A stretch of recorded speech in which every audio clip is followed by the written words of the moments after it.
Welcome to This Explainer. Today, we're diving into a powerful story about finding hope when you feel completely forgotten.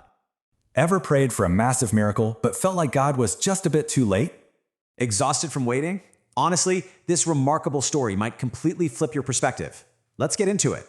Meet Emily Carter. She's a 35-year-old nurse living right out of Ohio.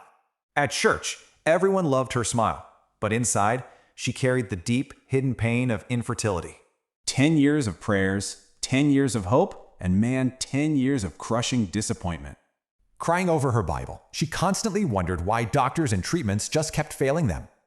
Then, things got even worse. Her husband Daniel lost his job, savings vanished, and bills stacked up. Exhausted and totally overwhelmed, Emily actually stopped praying. She felt completely, truly abandoned. But Daniel, watching other families, quietly stepped in and suggested a totally different perspective. Soon after, Emily met Margaret, an 80-year-old hospital patient, seriously ill, yet incredibly joyful.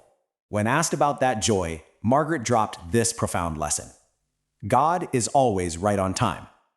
Well, those words stuck. Fast forward a year and the couple kicked off the adoption process. After months of waiting, an ordinary Tuesday brought a life-changing phone call from the agency.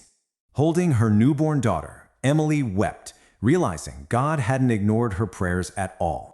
He had just prepared a different, much more beautiful plan at the absolute perfect time.